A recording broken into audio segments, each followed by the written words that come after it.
Friends, आज हम आपको थोड़ा सा ग्रेन एनालिसिस लैब के बारे में जो इक्विपमेंट्स यूज़ होते हैं उनका थोड़ा सा ओवरव्यू देंगे हम आपको। जैसे सिरप हो गया, ग्रेन में जैसे आपका राइस हो गया, मेज़ हो गया, उसमें कौन कौन से मोस्टली यूज़ इक्विपमेंट्स होते हैं और केमिकल्स यूज़ होते हैं, उनके बारे में हम आपको बताएंगे। सबसे पहले हम आपको बताते हैं, ये आपका आता है सेंट्रीफ्यूज से हम आप टोटल सस्पेंडेड सॉलिड्स और आपका सेल बायोमास मतलब सेल डेंसिटी भी चेक करते हैं। कैसे चेक करते हैं वो देखिएगा अंदर।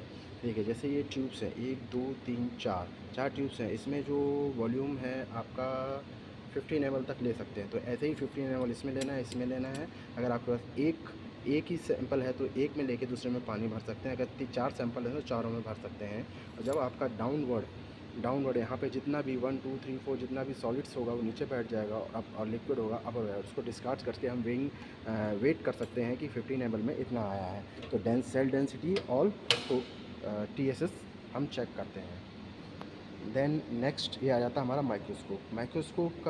माइक्रोस्कोप मेनली फंक्शन रहता है सेल काउंट करना। जैसे आपका हीमोसाइटोमीटर है तो उस हीमोसाइटोमीटर पे हीमोसाइटोमीटर के ड्रॉप रखे और इसके द्वारा देखते हैं। तो हीमोसाइटोमीटर हम सेल काउंट चेक करते हैं और एक सिंपल स्लाइड के द्वारा सेल का कंसंट्रेशन भी चेक कर लेते हैं कि नॉर्मली कितना हमारा सेल चला फर्मेंटर में, पीएफ में, बेसल में। जैसे कि देखिए ये एक सिंपल स्लाइड है और ये कवर स्लिप है और ये बहुत सारी हमारी स्लाइडें रखी हैं और हमें टिश्यू पेपर की ज़रूरत होती है। जैसे मान लीजिए इस पर हमने एक ड्रॉप अगर रखा है तो कई बार कंसंट्रेशन ज़्यादा होता है तो एब्जॉर्ब कर लेते हैं। तो और इसको साफ़ करने के लिए, सेल लेंस को साफ़ करने के लिए टिश्यू पेपर की भी ज़रूरत होती है। और ये हमारा बी ग्रेड फ़िल्टर पेपर बोला जाता है। इसमें क्या होता है, ये एब्जॉर्बेंट क्षमता ज़्यादा होती है। तो ये अगर जब हम स्लाइड को इसमें हम धुल के रखते हैं तो इसमें एब्जॉर्ब कर लेता है ये। अब हम आपको देखो सेल्स का थोड़ा फोकस करके दिखाते हैं हम आपको।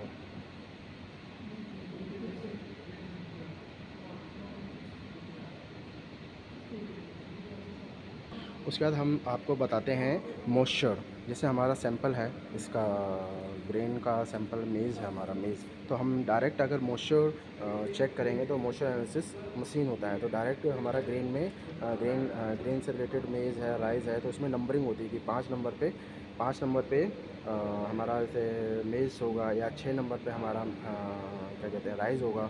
तो मशीन का जो इसमें दिया गया हुआ है, देखिए नंबरिंग दे रखी है आपकी। मूंगफली दाना 1 नंबर पे, सोयाबीन दाना 2 नंबर पे, धनिया 3 नंबर पे, मेज़ का 4 नंबर पे है और वीट का गेहूँ 5 नंबर पे, चावल 6 नंबर पे। जो वही बटन दबाएंगे सैंपल डालने के बाद तो ये मॉइस्चर बता देगा, रॉ मटेरियल जिसको बोलते हैं।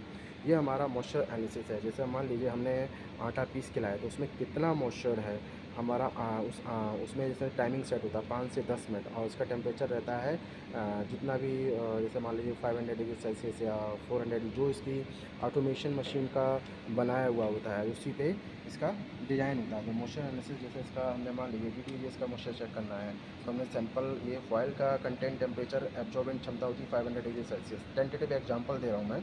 तो इसमें सैंपल किया 5 ग्राम सैंपल को लेने के बाद इसमें हमने रख दिया। इसमें रखने के बाद इसको हम 5 to 10 मिनट जो भी इसका टाइमिंग है उसके द्वारा हम टाइम सेट कर देंगे और उसके बाद हम देखेंगे इसका वेट करके देखेंगे। तो पहले हम इसका टेयर वेट करेंगे, फिर सैंपल का वेट करेंगे, फिर इसको इसमें रखने के बाद कितना मॉइस्चर ऑब्जर्व हुआ उसके बाद हम इसका वेट करेंगे। तो हम जो होगा इसका मॉइस्चर निकाल लेंगे। तो ये देखिए ये वाली फॉइल्स यूज़ होती हैं जिनका टेम्परेचर 500 डिग्री सेल्सियस तक सहन करने की क्षमता होती है।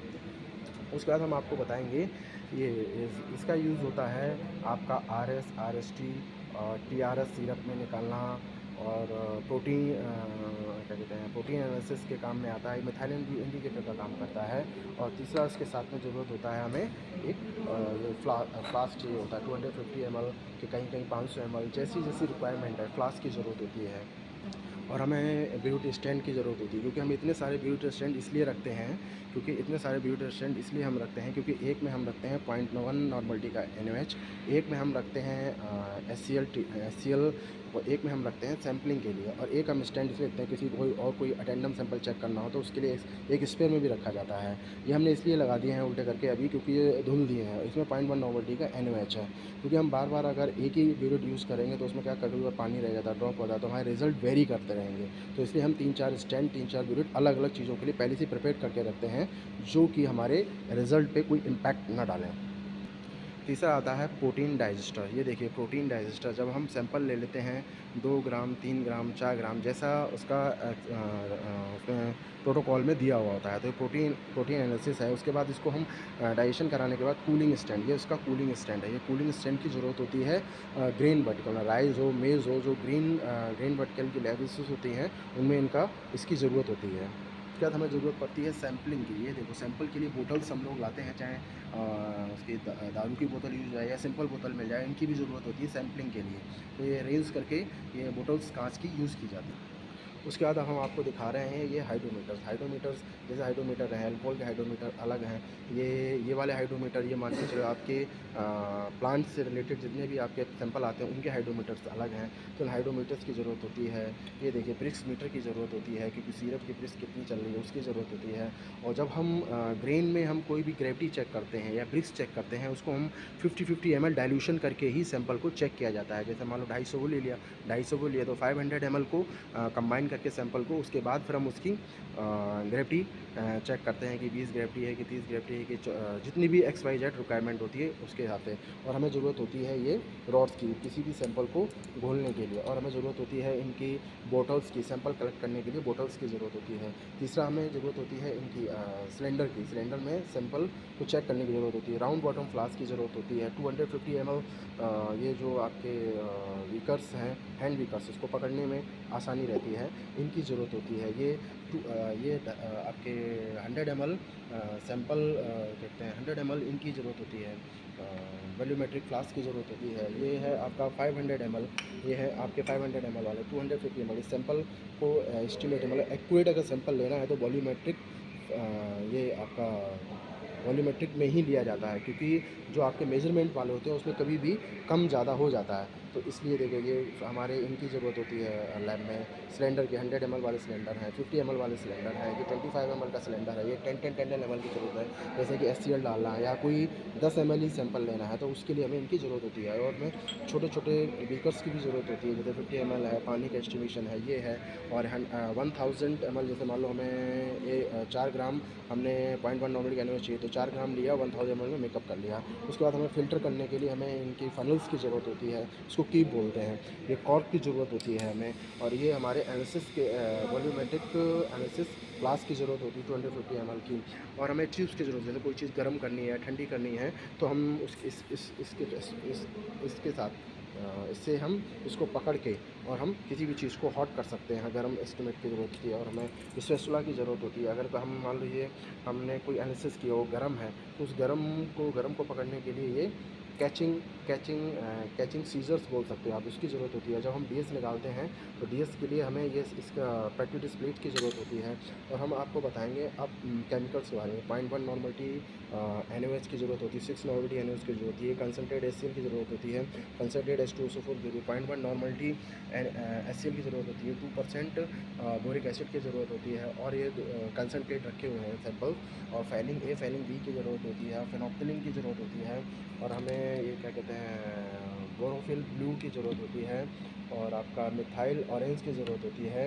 और सोडियम हाइड्रोक्साइड पेनिक्स की ज़रूरत होती है। इथेनॉल कंसनट्रेट, अगर हमें जो मान लो हमें एक तो इसकी ज़रूरत होती है, हमें मान लीजिए हाइड्रोमीटर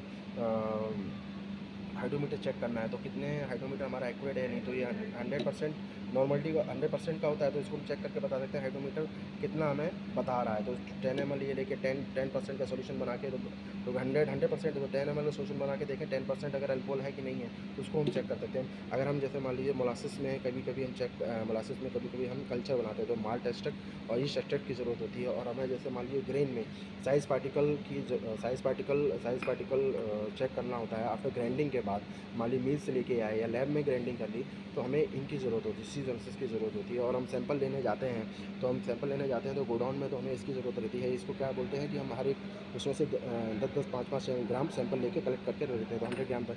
डेसिकेटर की जब ज़रूरत होती है, जब हम किसी भी DS निकालते हैं या मोशन निकालते हैं, उसको तो ठंडा करने के लिए इसमें रख देते हैं, क्योंकि डायरेक्ट एटमॉस्फेयर करने से वेरी कर सकता है। और हमें वेइंग मशीन की ज़रूरत होती है, वेइंग मशीन के साथ हमें कॉटन प्लग की ज़रूरत होती है। उसके साथ हम ये देखिए ओवन, हॉट एयर ओवन, जिसमें हम DS मॉइस्चर हम चेक करते हैं। उसके बाद जो हमने आपको बताया था मेज़ के बारे में, तो मेज़ को हम ग्राइंड करने के लिए इसमें हमें एक ग्राइंडर की ज़रूरत होती है, पीएस मीटर की ज़रूरत होती है। देखिए पीएस मीटर आपका दिख रहा है, और सीओडी डाइस्टर, सीओडी चेक करना है, सीओडी डाइस्टर की ज़रूरत होती है। जैसे मान लीजिए स्पैंड वॉश की सीओडी चेक करना है, या फिर हमें कुछ ऐसी जनरल चीज़ें चेक करनी है, उसकी ज़रूरत होती है। उसके बाद देखिए ये हम आपको थोड़े से सैंपल बताएंगे। लैब में जो सैंपल है, सैंपल ऐसे रखे जाते हैं। सैंपल ये देखिए, सैंपलिंग के लिए ये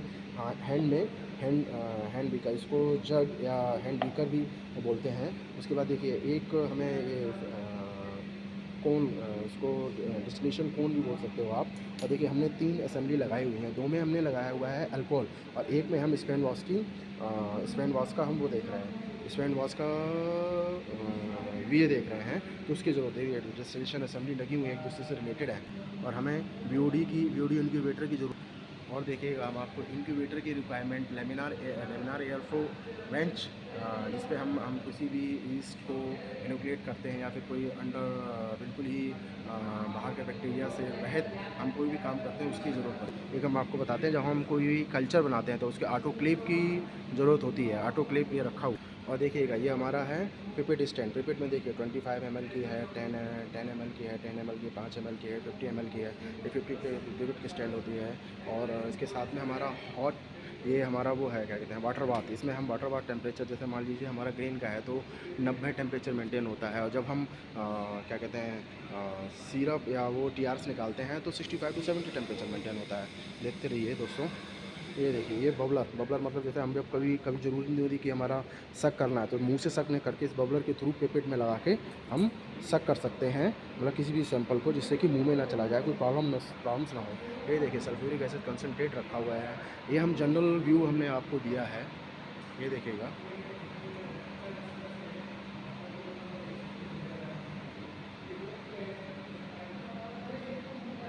और कॉटन का मेन मोटिव रहता है, जब हम कोई प्रोटीन एनालिसिस करते हैं, या क्या कहते हैं प्रोटीन एनालिसिस करते हैं, या फिर हम कोई RS-RST एनालिसिस करते हैं, तो RS-RST निकालने के लिए इन्वर्जन कराते हैं, उसके बाद फ़िल्टर करते हैं। तो हम कीप में या फिर फ़नल में हम ये लगा के और फ़िल्टर कर लेते हैं। या फिर ये बी ग्रेड का जो फ़िल्टर पेपर होता है, ये बहुत जल्दी फ़िल्टर कर देता है और सॉलिड्स को ऊपरी रखता है, तो इसको भी हम यूज़ कर सकते हैं। देखिएगा हम जनरल चीज़ें हम आपको ओवरव्यू